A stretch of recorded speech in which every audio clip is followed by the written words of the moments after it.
Hi, I'm Kim Laprie from the Teachers Need Teachers podcast, a part of the Education Podcast Network, just like the show you're listening to now. Shows on the network are individually owned and opinions expressed may not reflect others. Find other interesting podcasts at edupodcastnetwork.com.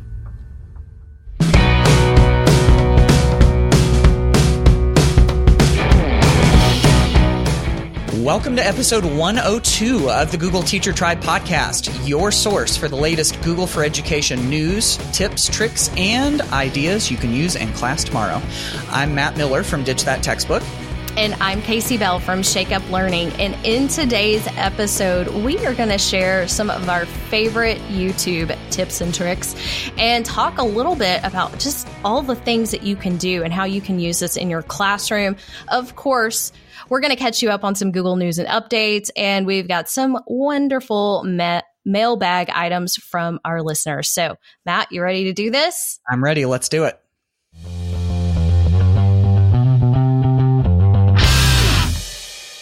All right, Tribe. So welcome to 2020, first episode of the new year. And surprise, surprise, Google is taking this opportunity to do a little 2019 year in review. And, you know, since so much of what we talk about is focused around Google, it is interesting to kind of take that perspective and look back with them. So they talked about in this post, talked about some of the things that that they've been doing. Like they mentioned the Code with Google, which brings together computer science resources for educators and coding programs for students. So if you haven't checked out Code with Google, that's a kind of a cool one. They had this thing called the Tech Day that brought hundreds of students to Google to learn about computer science, partnerships with 4-H and the Boys and Girls Club and all of that. So that's been pretty cool.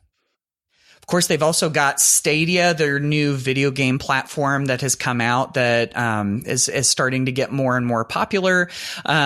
They've got some tips that they've shared throughout the year to master your email, to add mindfulness to your everyday routine and all of that.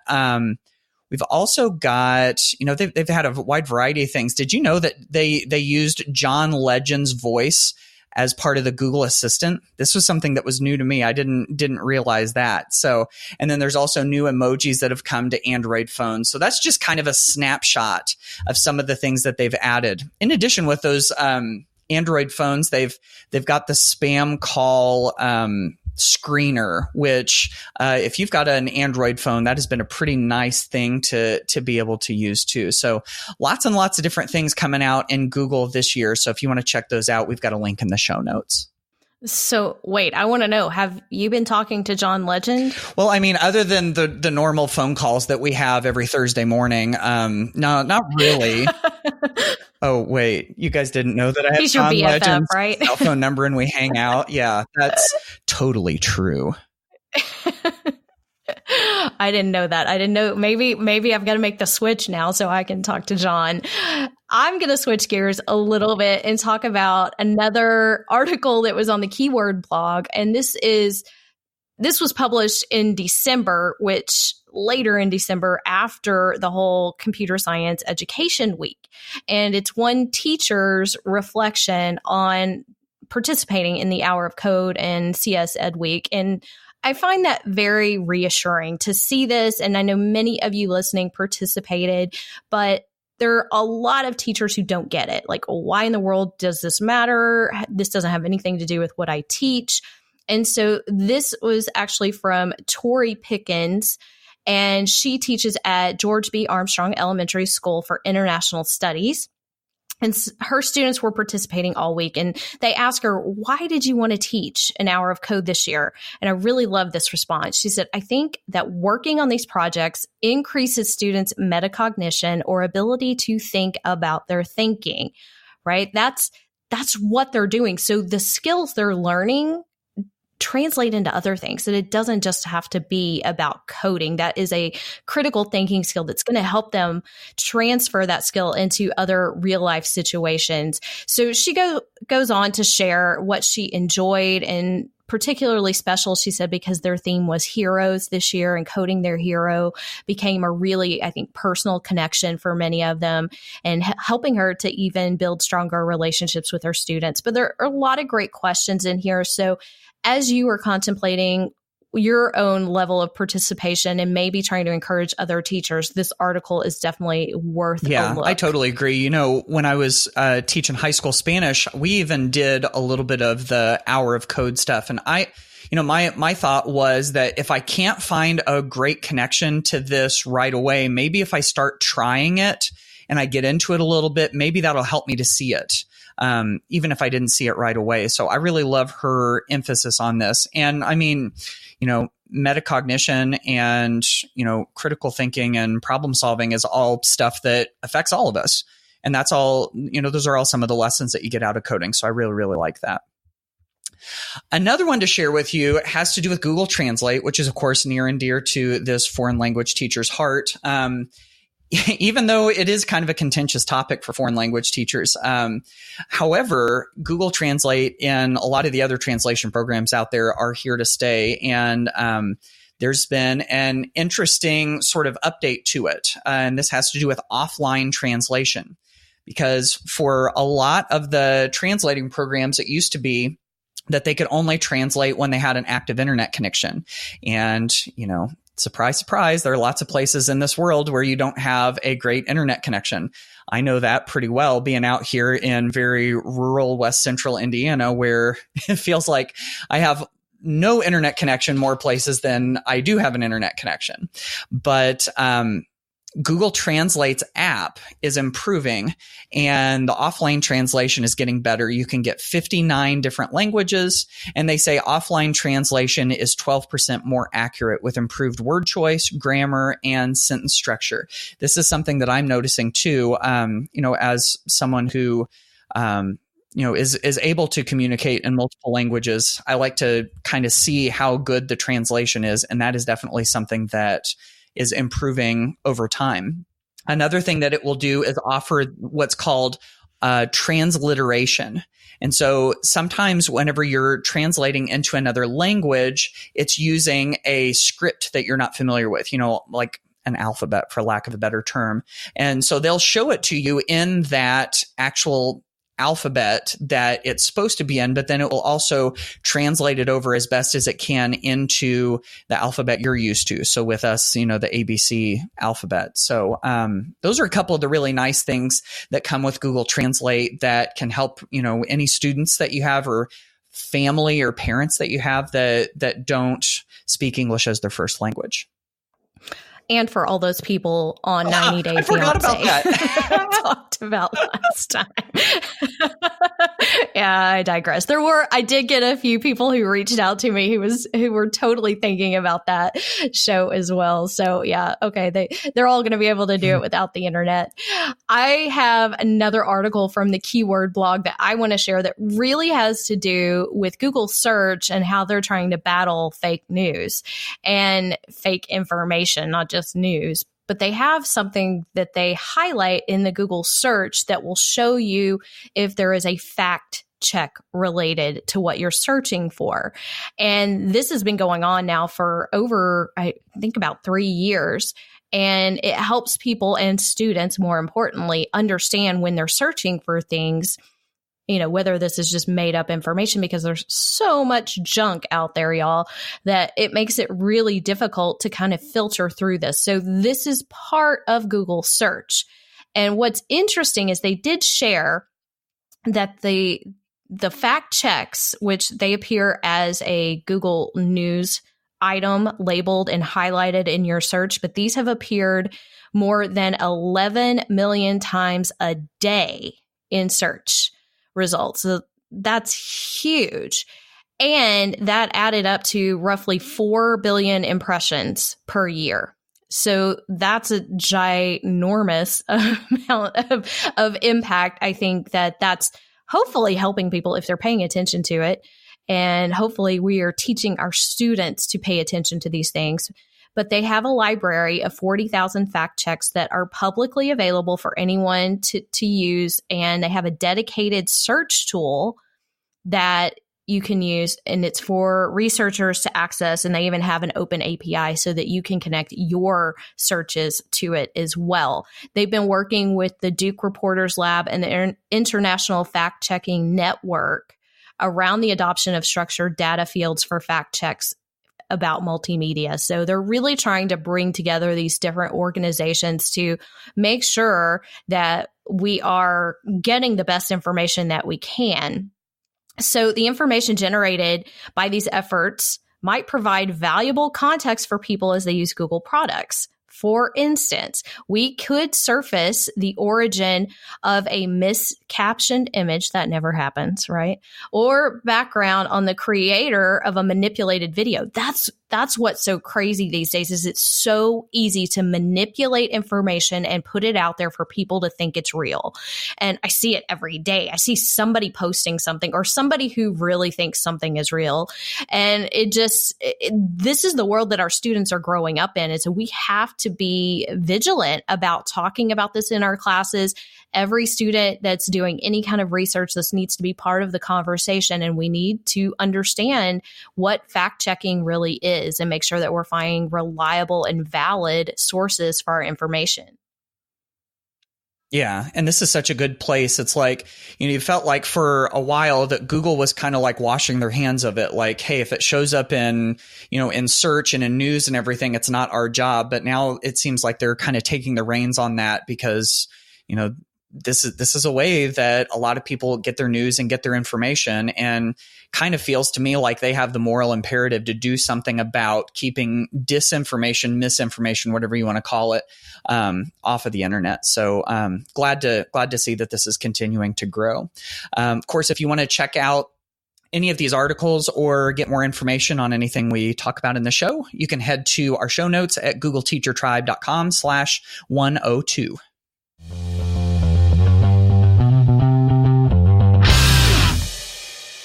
All right, let's start talking about the second largest search engine in the world, YouTube. So YouTube is a dominant presence in our culture and our students' lives, and there are so many things that we can do with it. There are ways that we can use it to our advantage in the classroom, and yes, I promise it can be used for good and not evil, but we do have a lot of little tips and tricks to share with you.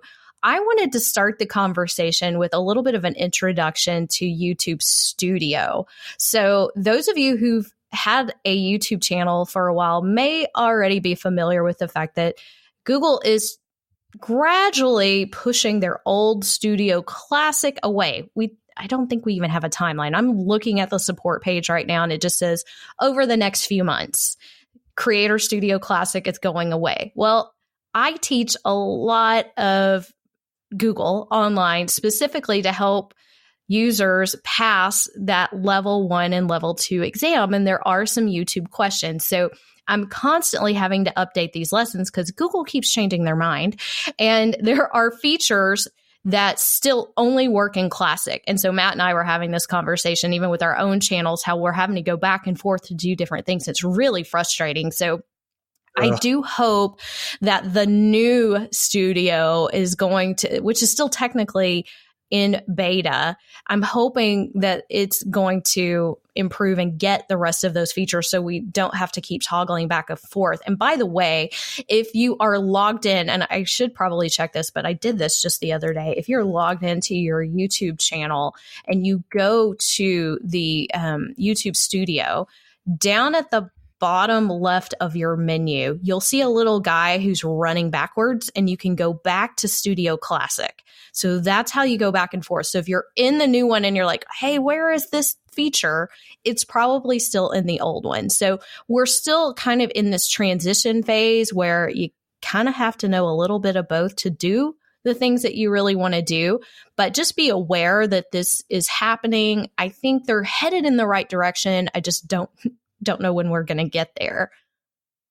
Mm-hmm. Yeah. It's funny that little icon is a guy running away, because that's kind of the way that we feel sometimes with this beta. It's like, I want to run away from it as fast as I can. But like Casey said, I think they're heading in the right directions. Just, it's the frustrations of making a transition. So anyway, whether you have seen this YouTube Studio beta or not, there are a handful of things that are out there related to YouTube that we can use in our classroom. Let me start with something that you can notice on the homepage of YouTube. So up in sort of the top right-hand area, there's a little picture of a camera, and that's a place where you can upload your videos to YouTube, but it also has the ability to go live. Now, going live used to be this real complicated thing, and it still is, depending on how you want to do it. But YouTube has created a version of going live where you can just record a video off of your webcam and get it onto your YouTube channel. So I've heard, a handful of times of people saying, what are the, some of the best and easiest ways for me to just record a video and get it out to my students? If they have access to YouTube, then this is a pretty easy way to do it.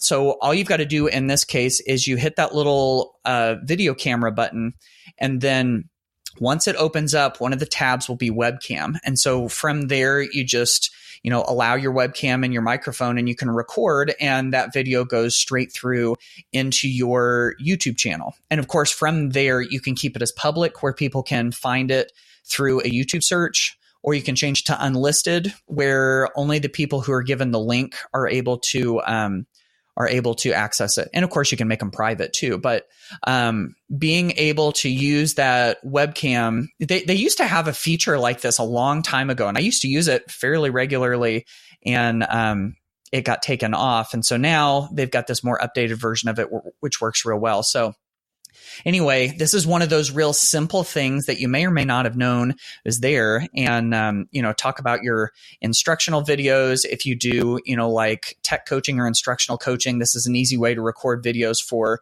your teachers, recording videos for parents, if they need to help their kids with, homework or whatever, or if you've got clubs, it's just a nice little tool to have. So can I just say that I miss Hangouts on Air? Oh, me too. I don't know if anybody else. The YouTube Live is not the same, and you can't do the same things. And I don't know if it's because they're forcing these content creators who are making money on there to do other things. But I really got frustrated actually in December when I was doing some live stuff on YouTube, and I decided to switch it because I couldn't really do what I wanted to. And I feel like, at first that transition was very similar, but now they've made some changes to YouTube Live that just haven't quite given me the same option. And if I remember correctly, I think one of the things that I was struggling with was the screen share option was not as simple as it used to be. In Hangouts, we would just click a button and you could go back and forth. And they've made that so much more difficult. If somebody's listening to this and I've misunderstood, let me know. But I don't really understand where they went with that. But just so just to clarify, Matt's talking about the webcam, but you can also just click on your little camera icon in the top right, and you'll see Go Live. And live video is, of course, dominating everything. People are going live everywhere. And as a teacher, I don't know if you have a lot of reasons that you need to go live, but you still have the option. And just to check that out, there are lots of different ways to do it. You can set it up and schedule it for later. You have to verify if it's made for kids, by the way. They have a little note about COPA and making sure that you're going to abide by those laws. You're required to tell them if you're not. So I think they're trying to crack down on some of those things, and you can actually choose the category. So you can put this in an education category. I've always suffered a lot with finding the right categories because I feel like people they lump education into other ways to learn online. So they're not just talking K-12. So I feel like that can also be misleading, but the YouTube Live situation has sort of irked me a little bit. I really wish that they would go back to to making it as easy as it was before to do some of those things like we used to do in Hangouts on Air before. And, that's completely gone. You can do the Hangouts Meet, but that takes us into a whole other topic. We'll save that one for another episode. So let's switch gears a little bit and talk about, I think, a little hidden gem inside YouTube is the free audio library. And when you go to your studio from your channel and you click on, go to the Creator Studio, at the bottom of the left-hand menu, you'll see audio library. And this is free music and sound effects that you and your students can use in the classroom and in your projects. And in fact, the Google Teacher Tribe theme song came from this library. I was trying to think of what the name of it was, but Matt and I were digging around. We listened to a bunch of them and we just kind of decided which one we thought was going to set the tone for the Google Teacher Tribe podcast. But it's a great place. And in fact, a lot of podcasters get songs from there because these are set with different attributions. You can actually filter it so that attribution is not required, or look at all different types of licenses here. But there is a ton of sound effects, background music, all kinds of things. So whether you're actually using YouTube for the project, there's a lot of audio that you can bring in. And guess where we can now insert audio? In Google Slides. So if you're looking for some music, some background music or something to use in those slides projects, this is perfect because you can download it and then you can upload it into your drive and insert it now into your Google Slides projects. Yeah, which is super, super cool. I don't think I'm with Casey on this. I don't think that enough people realize that all of this stuff is out here and that it really is available for us to use. One of the things that after I opened this up for this episode and started tinkering in it is that a lot of these sound effects you can download the audio file and drop them into wherever. Now, of course, you do want to use them. You want to use them responsibly, but that's another piece of this that I don't think, that was something that I didn't know nearly as much as I should have too. So really, really cool options out there. Yeah, I'm really wanting to hear this aggressive zombie snarls. That's one of the first ones. Did you see that one on your list? Oh my goodness, that's funny. Aggressive zombie snarl.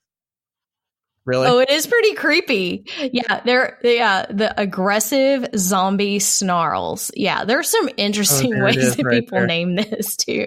At the top of my list are the 18-volt drills. So, you can find just about anything in baby here heavy to breaths, use. baby sleep breaths. Do you see it? Battle Baby agony heavy moans. Billiard balls, bowling shots, car door open and shut. Oh gosh, I could go on and on. Cartoon boing. Wow, these are really good. Okay. Yeah, audio library. Definitely go check that out. I wanted to share another tip that you may or may not be familiar with. And this is kind of useful because I bet a lot of us have dealt with this before, where you show a video and you're showing it to students or to fellow teachers or something. And once the video is done, you get ads involved in it somehow, or you get the suggested videos at the end. And you're going, oh my goodness, this is not what I had in mind, especially when the suggested videos come on and the kids are like, oh, watch that one next. Oh, let's watch that one. Or we've got the ad that comes on that's a little less than appropriate. And we go, there's a couple of ways to get around that. And so one that I know teachers have been using for a while is ViewPure. So you can go to viewpure.com and it will basically allow you to take that video and remove a lot of the comments and the sidebar related videos and then show that video without a lot of those distractions. So that's one. Let me share another one with you that you may not have known about. And that has to do with taking a video. And if you stick a video into slides, so if you go insert video and you go find the YouTube video within slides and stick it into a slide, and you present the slide, on your projector or your display or whatever you're going to be showing it on, whenever you play that video, there will be no ads. There will be no suggested videos. It's just the video. Because I think Google assumes that if you're showing a video in a slide, that you're showing it to an audience and that you don't want to see those suggested videos, and they pull the ads and all of that. So those are a couple of quick ways to be able to avoid a lot of that stuff that you may not want to be showing whoever it is that you're showing the videos to. Those are must-have teacher skills, right?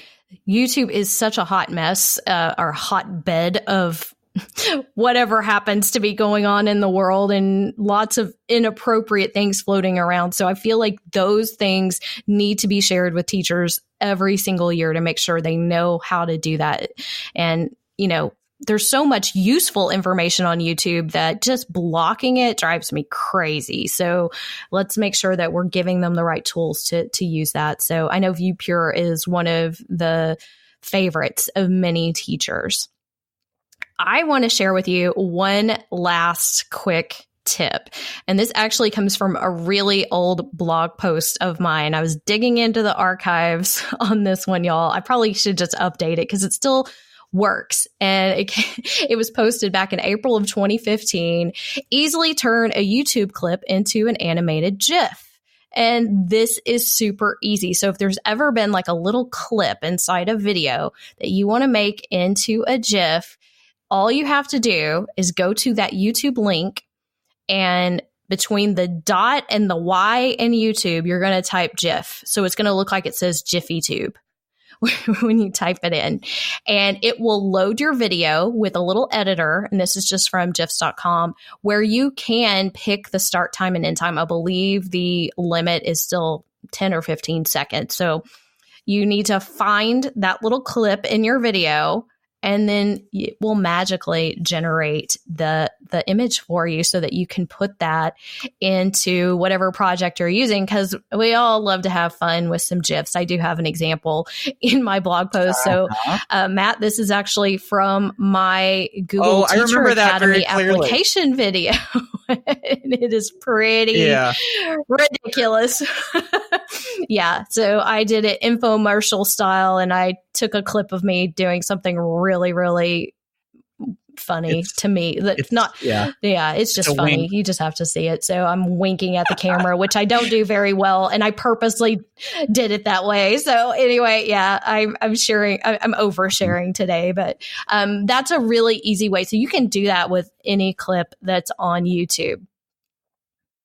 Yep. That's a good one. That is a good tip. And that is also a really good GIF. I may have to download that one and find some place to share it. I don't know. Maybe not, but maybe, but maybe not. I don't know.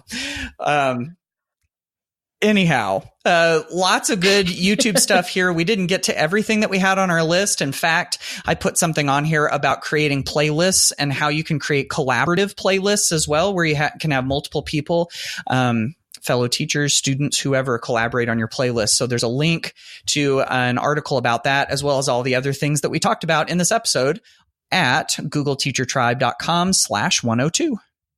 There's a letter in your mailbox. Hey, you know what? This is all your mail.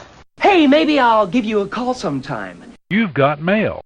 Okay, Tribe, it's mailbag time, and we've got a couple of things to share with you.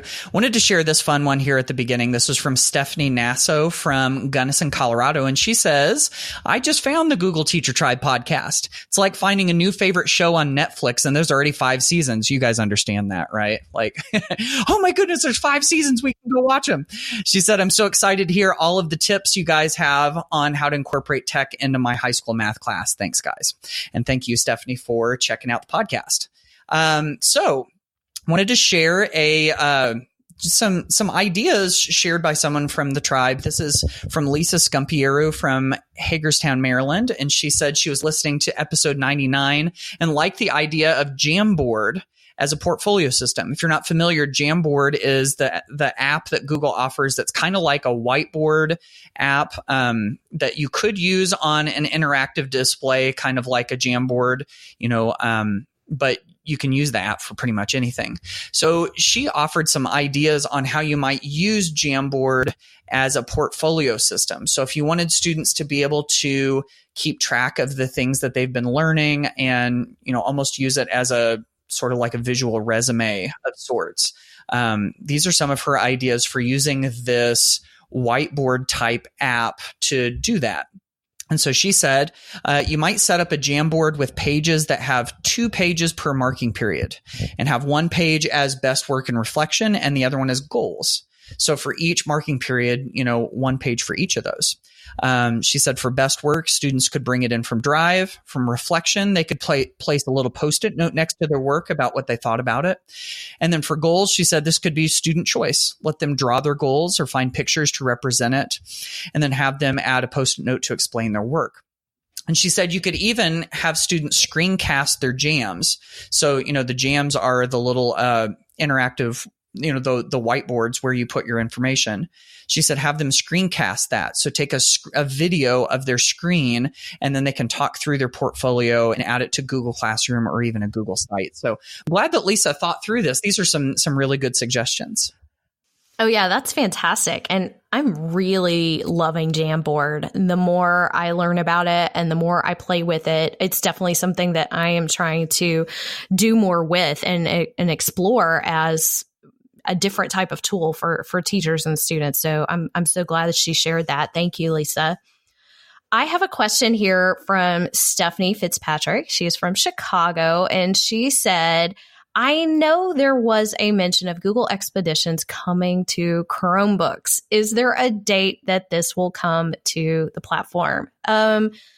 Stephanie, as far as I know, we do not have a definitive date from Google. This appears to be one of those things that was announced that it would be in our future, and we're left hanging on, kind of like we are with the YouTube studios and with all of the different things that we've been fighting to get inside our Chromebooks. And so I do want to mention, though, something that a lot of people don't realize is if you have a newer Chromebook, it has to run a certain version of Chrome. You can actually run Android apps on the Chromebook. So I'm going to put a link in our show notes for everyone to access this and see if your Chromebooks will comply with this method.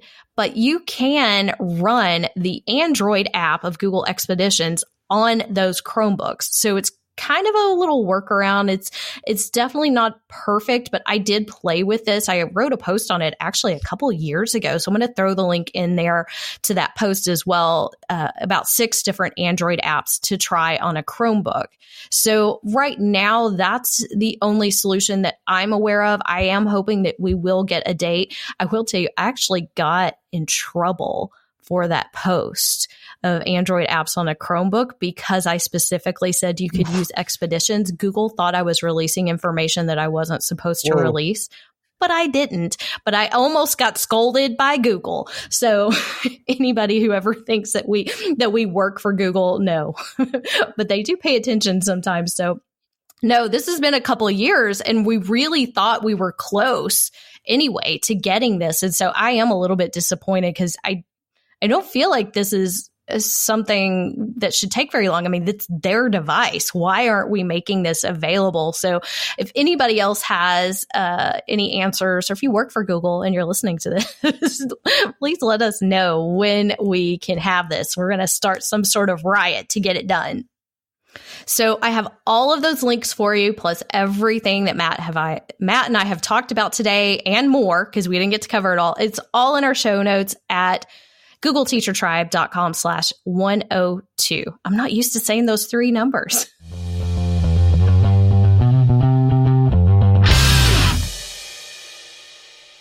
So, Matt, we didn't remember to actually jump into the mailbag. I don't think we did any jumping. So we're going to jump into the blogs on this one and talk about what we've been posting. You know, we took a couple weeks off for the holidays, so there are lots of things that you may have missed. Every year, I always put together a post with the top posts of the year. So, yes, Chris, I posted a post with a post. It is the top 20 posts of 2019. So all of the favorites on the Shake Up Learning blog so far. So you can get that list in our show notes, as well as I want to share a really special guest post and Shake Up Learning Show episode that I did with Pam Hubler. I know she's listening. We love you, Pam. Pam shared her potty PD ideas. So it's really a great method to take advantage of a captive audience. Whether you truly want to put these in the bathroom, it does not matter, y'all. Don't be grossed out, but just little posters to inspire your teachers, give them some quick tips or some links. They can go by the copying machine. They can go in the teacher's lounge, just somewhere where teachers might spend some time and make use of that. She has a template that she shared, and there's lots of great tips in that as well. Yeah, absolutely. That's so cool. That's something that we've been doing on Ditch That Textbook for a little while, too. We call ours printable PD, although I do like the idea of potty PD also. So, yeah, those have been super popular for us. And, yeah, I'm glad that Pam was able to share those. I also wanted to share with you real quick, if you like a good sketch note, and, you know, I'm one who does love to create sketch notes and loves looking at them online and on social media and everything. During the Ditch That Textbook Digital Summit, this is my free online conference that I do for teachers every year. This is the 4th year doing it.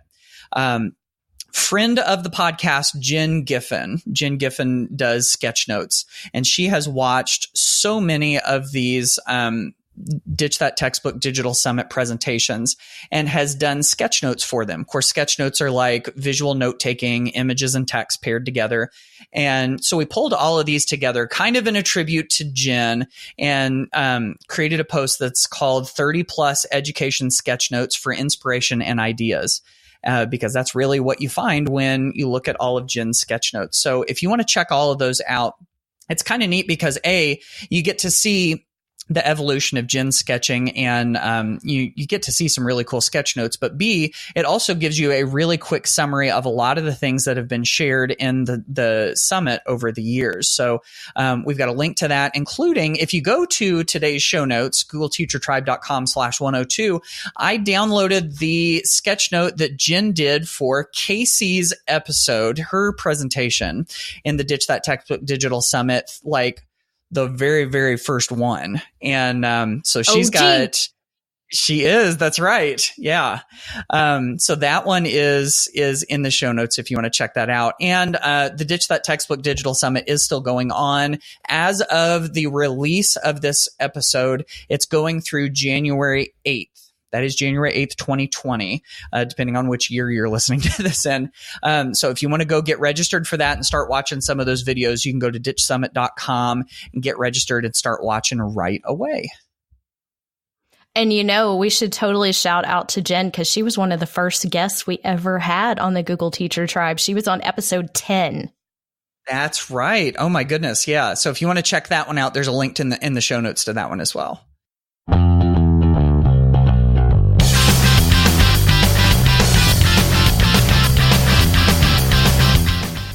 All right, Tribe, episode 102 in the books. First episode of 2020. Hope you've had a wonderful holiday season and that you're off to a good start in the new year. And now you've got some new ideas for using YouTube in the classroom. So hopefully that's been useful to you.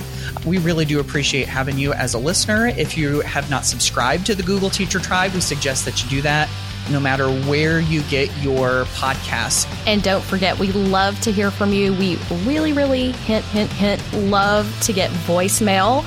So thank y'all so much for participating and being a part of us in 2020, the new decade. Yes, absolutely. So we will see you on the next episode of the Google Teacher Tribe podcast.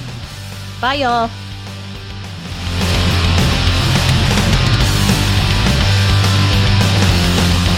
Thanks for listening to the Google Teacher Tribe podcast. Keep up with every new episode by subscribing on iTunes, Google Play, or Stitcher, and by visiting googleteachertribe.com. Get in on the conversation on Twitter by using the hashtag GTTribe. Until next time, keep harnessing the G Suite power, and may the Googles be with you.